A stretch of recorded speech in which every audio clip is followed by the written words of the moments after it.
नमस्कार, मैं समर के मुखर्जी और आप देख रहे हैं डीजी फिल्मिंग। बड़े पर्दे की फिल्म छोटे बजट में कैसी बनाई जाए, इस पर हम आज चर्चा करेंगे। वैसे इस विषय पर मैंने ढेर सारे वीडियोस ऑलरेडी बना रखा है, जिसमें जीरो बजट या कम बजट की फिल्में कैसे बनाई जाती है उस पर बात करते हैं। लेकिन यहाँ पर आज हम एग्जाम्पल के जरिए, एक उदाहरण के जरिए समझाएंगे कि कैसे एक बड़ी फिल्म छोटे बजट में बनाई गई, और वो भी राम गोपाल वर्मा जी का।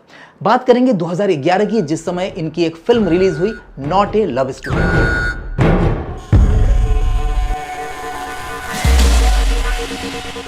उसका ये केस स्टडी समझ लीजिए या फिर टेक्निकल रिव्यू। लेकिन बात करेंगे बड़े पर्दे की फिल्म छोटे बजट में कैसे बनाई जाती है। शुरुआत करते हैं स्टोरी डेवलपमेंट से, कि इसकी स्टोरी का डेवलपमेंट कैसे हुआ, कैसे कहानी बनी। लेकिन उससे पहले आपको जाना पड़ेगा थोड़ा पीछे, यानी 2008 में। उस समय एक न्यूज आई जो सनसनीखेज बन गई कि नीरज ग्रोवर नामक एक टीवी एग्जीक्यूटिव का बहुत नृशंस वे से हत्या किया गया, यानी एक होमोसाइड किया गया। और उसके लिए एक अभिनेत्री जो उनके टच में थी, उसको गिरफ्तार किया गया, साथ ही उसके प्रेमी को गिरफ्तार किया गया। देखिए, मर्डर की बात आज आम होता गया है, लेकिन वो मर्डर कुछ अलग था। उसमें एविडेंस को मिटाने के लिए उसके बॉडी को, यानी जो नीरज ग्रोवर की बॉडी को 100 से ज़्यादा टुकड़ों में काटा गया और उसे झोले में भर करके, पॉलीथीन में यानी प्लास्टिक के बैग में भर करके किसी दूसरे जगह पर उसे हटाया गया। ये एक ऐसा न्यूज़ था जो रातों रात चर्चा में आ गई। तो राम गोपाल वर्मा जी के दिमाग में भी ये एक कहानी के रूप में उभरा कि एक बढ़िया कहानी है, इसको डेवलप किया जा सकता है। देखिए, स्टोरी आइडिया आ चुकी थी, अब जरूरत था उसको प्रॉपर वे से स्क्रीन प्ले करना। स्क्रीन प्ले के लिए भी उनको मदद मिल गई। स्टोरी जो होती है, जो पुलिस ने बताया, बयान किया, जो जिसने अपराध कबूल किया उन्होंने जो बयान दिया, और पेपर में उसके बारे में जांच पड़ताल करके बहुत सारे समाचार ऑलरेडी छप चुके थे। तो उनको देख करके एक स्क्रीन प्ले का आइडिया, एक स्ट्रक्चर उनको मिल गया। उसके बाद उन्होंने राइटर से कह के उसका डायलॉग, स्क्रीन प्ले पूरा प्रॉपर तैयार किया गया, जिसमें ज़्यादा दिन नहीं लगते हैं। अब उनको उस फिल्म को बनानी थी, लेकिन इससे पहले वो ऑलरेडी काफ़ी बिजी थे और ढेर सारे फिल्म बना रहे थे राम गोपाल वर्मा जी। उनके पास ढेर सारे प्रोजेक्ट थे, इसलिए उनकी जो कंपनी फैक्ट्री चल रही थी। तो उसी दौरान उन्होंने सोचा कि 20 दिन का टाइम, 15 दिन 20 दिन का टाइम निकाल करके इस फिल्म को भी बना लेते हैं, जिसके लिए उनके पास कोई प्रोड्यूसर नहीं थे या फंड भी नहीं था। उनको इसे कम पैसे में बनाने थे। अब उन्होंने जो पहले की जो फिल्में थी, जिसको काम दिए थे, उसको एक इंस्टीट्यूशन को काम दिए थे कि भाई आप तो इंस्टीट्यूशन चला रहे हैं, आपके पास स्टूडेंट्स भी हैं, सारी चीज़ें, तो आप हमारा ये पूरा काम देखिए। तो वहाँ पर बहुत सारे स्टूडेंट्स जो सिनेमाटोग्राफी सीख रहे थे, बहुत सारे स्टूडेंट्स जो एडिटिंग सीख रहे थे, वो मिल गए। यानी यहाँ से सीखने को मिलता है कि हम किसी इंस्टीट्यूशन को भी पकड़ सकते हैं जहां पर अच्छे स्टूडेंट्स को लेकर के आप फिल्म बनाएंगे तो काफ़ी कम में बन जाएगा। तो चूंकि उनके पास ऑलरेडी कई प्रोजेक्ट थे, तो वो लोग इनके फिल्म को करने के लिए, और एक बड़े डायरेक्टर, एक अच्छा नाम, तो उनके साथ करने के लिए रेडी हो गए। यानी उनको क्रू मिल गया था। अब जरूरत थी एक लोकेशन की। देखिए, लोकेशन में बहुत खर्च होता है, तो इन्होंने सोचा कि क्यों ना हम उसी लोकेशन पर शूट करें जहां पर यह मर्डर हुआ है। तो धीरज सॉलिटेयर एक टावर है जो चिंचोली बंदर मलाड वेस्ट में है, और उस समय ये सबसे ऊंचा टावर उस एरिया का था, तो इसलिए सब कोई उसको जानते थे। लेकिन इस मर्डर केस के बाद वो काफ़ी बदनाम हो गया था। लोग उस टावर में किराए पर जाने से या खरीदने से कतरा रहे थे। तो उनको वहाँ पर जो फ्लैट, जिस फ्लैट में मर्डर हुआ था, उसी विंग के ऊपर के हिस्से में मिल गया। यानी सेम, अंदर से भी देखने में सेम, बाहर का भी जो भी चीज़ें था सेम था। ये उनको शूटिंग करने के लिए मिल गया, जो कि लगभग 0 बजट पर मिल गया। यानी काफ़ी कम पैसे में उनको लोकेशन अवेलेबल हो गया, ना के बराबर। तो वहाँ पर उनको शूटिंग के लिए जगह मिल गई। जिस फ्लैट के अंदर ये मर्डर हुआ है, मैक्सिमम जो चीज़ें होती है वो बिल्डिंग के बाहर और अंदर, और कुछ चीज़ें बाहर होती है, यानी रोड पर, सड़क पर, एयरपोर्ट पर। तो वहाँ पर गुरिल्ला पद्धति अपनाया गया कि भाई गुरिल्ला पद्धति से हम शूटिंग करेंगे। आ रहे हैं हम टेक्निकल और पार्ट पर, तब आपको समझ में आएगा कि क्यों गुरिल्ला पद्धति से ईजिली ये शूटिंग हो गया था। क्योंकि उनको आगे ज़रूरत थी कि क्रू तो मिल गया, लोकेशन मिल गया, अब इक्विपमेंट की बारी आई। तो इक्विपमेंट के लिए उन्होंने किया कि ऐसे कैमरा का यूज़ किया जाए जो काफ़ी छोटा हो, जिसके लिए लाइट ज़्यादा ना लेने जाना पड़े, और काफ़ी नेचुरल तरीके से हम अलग अलग ढंग से उसको शूट कर सकें। तो उसके लिए उन्होंने चुना 5D Mark II को, क्योंकि 5D Mark II भी 2008 में आ चुका था। यहाँ इंडिया में 2009 से प्रॉपर लोगों को मिलने लगा था। और उस कैमरे में एक खासियत थी कि स्टिल फोटोग्राफी के साथ साथ HD में, यानी हाई डेफिनेशन पर वीडियो शूट करने की भी व्यवस्था थी। हाँ, उसमें किसी भी तरह का IBIS या ऑटो फोकस, ये सारी कुछ जो सुविधाएं आज के कैमरे में मिलता है, कुछ भी नहीं था।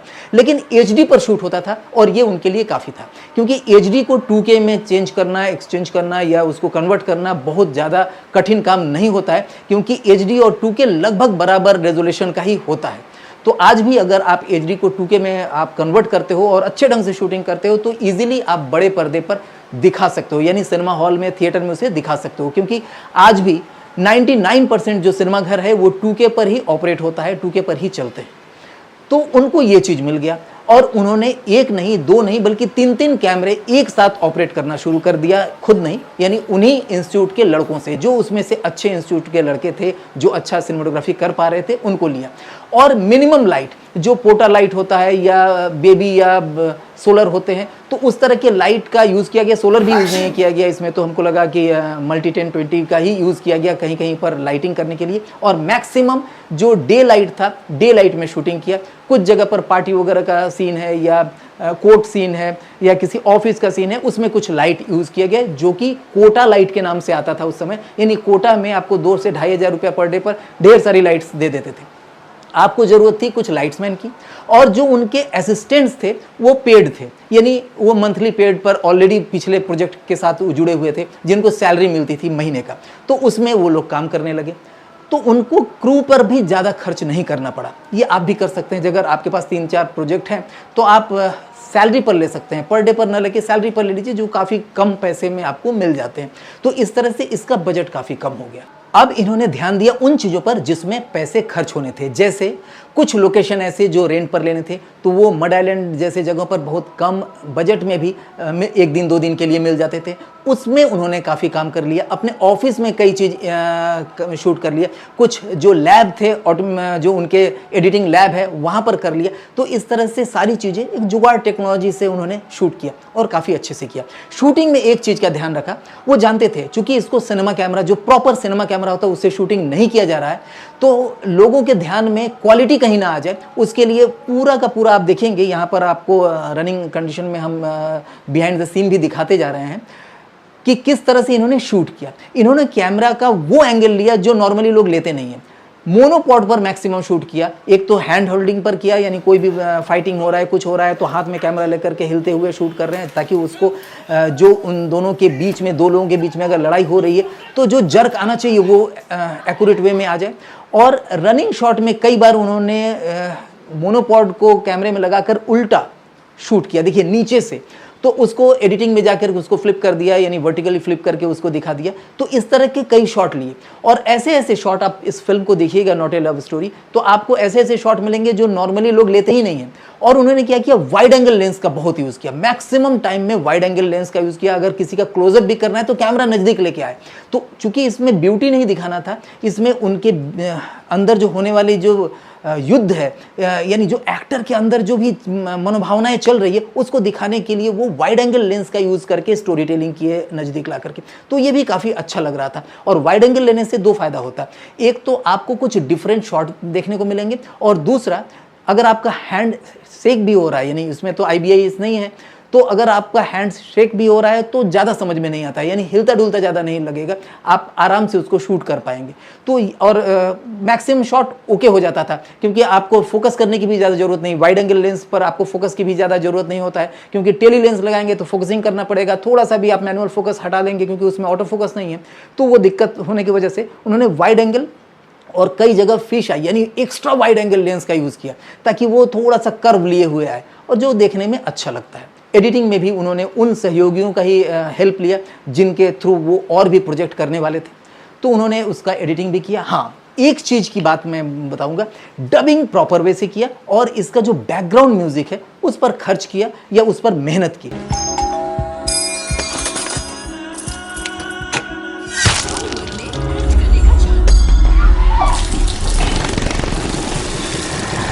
क्योंकि बैकग्राउंड म्यूजिक की वजह से उसकी जो भी कमियां थी, यानी शॉट लेने में हो या लाइटिंग में हो, वो चीज़ छुप जाती है काफ़ी हद तक। हाइपर सिटी एक जगह है जो डिपार्टमेंटल स्टोर है एक तरह से, वहाँ पर जब हीरोइन जाती है परचेज़ करने के लिए तो अंदर का कुछ सीन हमको ऐसा लगा कि मोबाइल से शूट किया गया है। वहाँ पर उस दौरान मेरे ख्याल से iPhone 4 आ चुका था, या अगर दूसरे भी कोई इंडियन मोबाइल लिया गया होगा, चाइनीज़ मोबाइल लिया गया होगा, तो उसमें भी वो शॉट आपको देख के पता चल जाएगा कि उसकी जो क्वालिटी है काफ़ी कमज़ोर है, तो उससे शूट किया गया। और बाहर छोटा कैमरा है तो कोई बोलने वाला नहीं है, एक तो लाइटिंग की कोई ज़रूरत नहीं है, ज़्यादा क्रू लेके नहीं, मेरे ख्याल से 15 से 20 लोगों का क्रू से पूरा का पूरा शूटिंग उन्होंने कर डाला।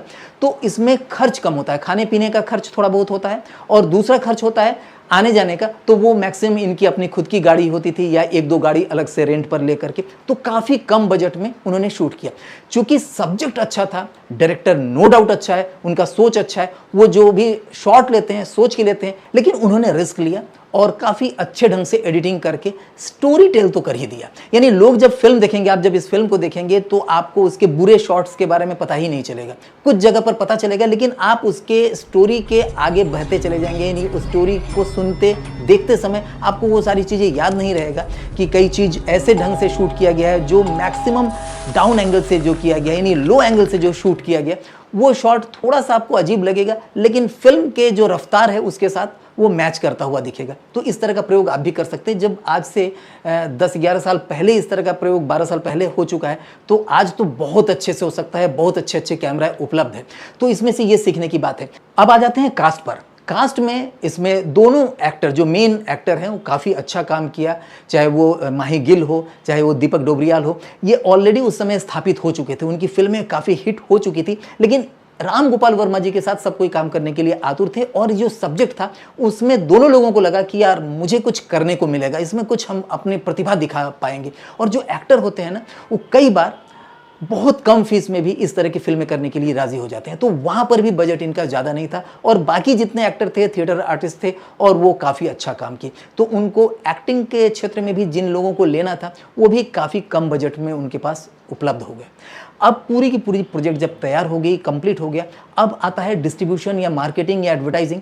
तो ऑलरेडी ये फिल्म इतना ज़्यादा बज़ क्रिएट कर चुका था, यानी लोग इसके बारे में कानाफूसी कर रहे थे, लोग इनको, कुछ लोग इनके खिलाफ आ गए थे कि भाई इस तरह की चीज़ क्यों करते हैं। तो जो नेगेटिव भी होती है वो भी एक तरह से पॉजिटिव पब्लिसिटी होती है।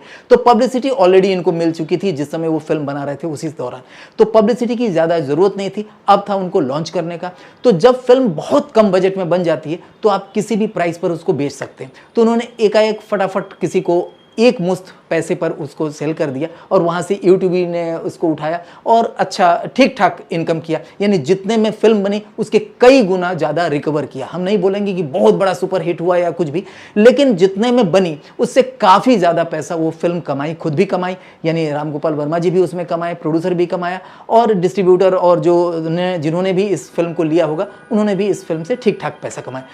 कहने की बात है कि आप भी इस तरह का कुछ नया चीज़ क्या सोच सकते हैं, क्योंकि मैं अक्सर कहता हूं कि फिल्म जो है पैसे से नहीं है, सिर्फ पैसे से नहीं बल्कि जुनून से बनता है। ये बात ध्यान रखिए। ये वीडियो आपको कैसा लगा नीचे कमेंट बॉक्स में जरूर लिखिएगा, और इस तरह की और किसी फिल्म के बारे में केस स्टडी या टेक्निकल रिव्यू जो पहले की थी जानना चाहते हैं तो जरूर लिख भेजिए कि क्यों उसका मैं टेक्निकल रिव्यू करूं। कोई वजह होना चाहिए। ये फिल्म बहुत बड़ी हिट नहीं थी, लेकिन इसमें सीखने को मिलेगा। इस फिल्म को जरूर देखिए, और आपको इसमें बहुत ऐसी चीजें मिलेंगी जो आप अपने किसी फिल्म में अगर अपनाएंगे तो आपको फायदा होगा। नमस्कार। शुरू से ही एक फिल्म मेकर बनना चाहती थी, इनफैक्ट ढेर सारे पैसे कमाना चाहती थी। फिर मैंने डिजी फिल्मिंग से online film making course join किया। ये मैं ही हूँ। सोचा नहीं था ऑनलाइन से स्क्रीन राइटिंग और डायरेक्शन सीखना इतना आसान होता है। घर बैठे खुद के कैमरे से सिनेमैटिक प्रैक्टिकल ट्रेनिंग जब चाहे कर सकती हूँ। एडिटिंग करते समय बार बार इफ्ता का प्रैक्टिकल ट्यूटोरियल्स देख सकती हूँ। ज्यादा मुश्किल लगे तो डिजी फिल्मिंग सपोर्ट टीम को कॉल भी कर सकती हूँ। आज मैं इफ्ता सर्टिफाइड फिल्म मेकर हूँ। ढेर सारे जॉब ऑप्शंस हैं, पर मैं खुद का काम करती हूँ। निर्माता निर्देशक समर के मुखर्जी द्वारा वैज्ञानिक रूप से डिजाइन किया गया इफ्ता का online film making course Hindi समझने वाले हर उम्र के लोगों के लिए अपने तरह का सबसे बेहतर और किफायती ट्रेनिंग प्रोग्राम है। यकीन मानिए, इससे बेहतर और लो कॉस्ट फिल्म मेकिंग की ट्रेनिंग कहीं नहीं हो सकती। अभी दिए हुए नंबर पर संपर्क करें या लॉग इन करें www.digifilming.in।